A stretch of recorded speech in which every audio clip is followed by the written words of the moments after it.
Crypto wallets contain a piece of software that store really important and sensitive information, those such as keys and sometimes seed phrases. With a key, a crypto transaction can be allowed, and to get those keys, the wallet uses the seed phrase to generate them. However, not a single wallet stores the crypto as such. They only store keys to particular addresses which can contain or hold some crypto, right? It is sort of like having a main vault that would contain the keys to several houses you could choose. However, the vault itself does not contain the houses. So, in this scenario, you only need to take care of the vault and its keys as opposed to managing hundreds of keys. Your crypto does not live in any wallet, but in the blockchain under particular addresses. With that out of the way, we can now easily understand the difference between hot and hardware wallets. Let's get started. First thing we need to keep in mind is what each of them stores and how they do it. For hot wallets, they might store diverse data that is usually not stored on their servers. They may handle sensitive data, such as private keys, in diverse manners, but most of them use encryption and might store that data in your own device. For example, MetaMask says the following. It stores the seed phrase, passwords, and private keys encrypted locally in the device where it is installed. So if you were to install the extension in Chrome, it might be stored in Chrome or in your own PC. You might decide to check upon the wallet you intend to use, since some might be more secure. And now for the cold wallets, they store basically the same information. Then why would we buy them, right? But the difference is that in the hardware device there are so many different added security layers. However, they both basically store the same.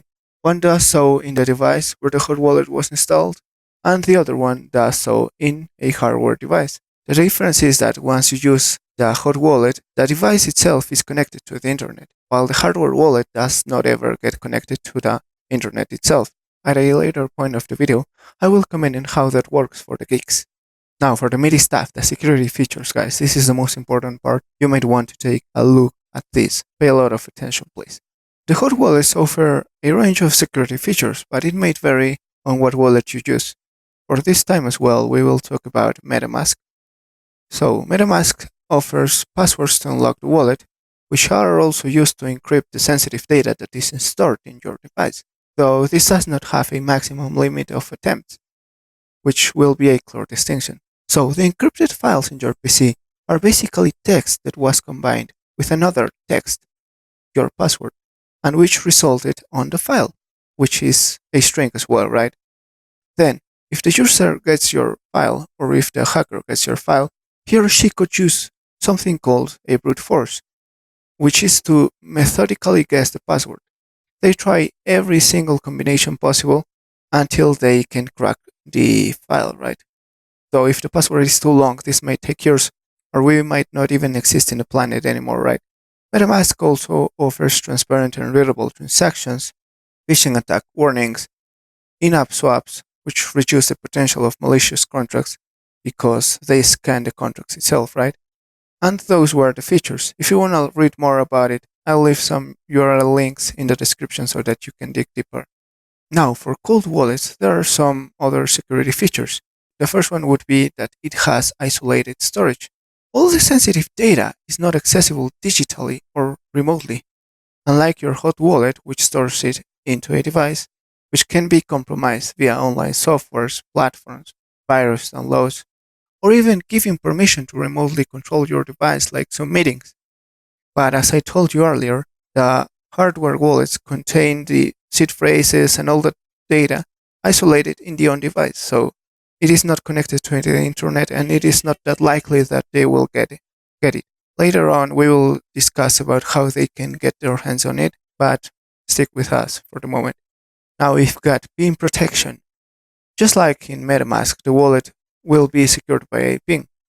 But this is kind of different since you will have a limited amount of attempts to unlock the device. It's kind of different, and also the way they store the password and how they compare those passwords have different methods, so it is more secure. Also, we have transaction signing from the device. To include a transaction into the blockchain, the initiator has to sign the transaction to verify that it is him or her that indeed wants to go ahead. For that, it uses the private keys and transaction details to encrypt the data into a resulting string, which then is relayed to a bridge or transporting device like your smartphone. Remember that once you have a hardware wallet, you usually use it with a smartphone that has Bluetooth, right? And then your smartphone passes that data to the chain, which then registers it as a transaction. The cold wallet also offers firmware updates. These help you patch new ways of hacking. They can add support for more coins, and they can also fix the bugs that were introduced in previous versions of the software. Now we will take a look at some optional measures that hardware wallets have. All of these might not apply to all of the wallets, so you have to research a little bit about it, right? The first one would be the security element or a chip. These are tamper-resistant chips designed to store sensitive data. These are also applied in other industries such as credit cards, passwords, and SIM cards. If you take a look at your SIM cards or credit cards, you will see like a little square or rectangle that has certain patterns embedded into it, and it is typically of goldish color or copper color, right? And those are the chips that will protect the data. So there are some attacks that use lasers, brute force, software modification, etc., that are covered by implementing measures. And one of those is the security element, which helps with the storage of sensitive data.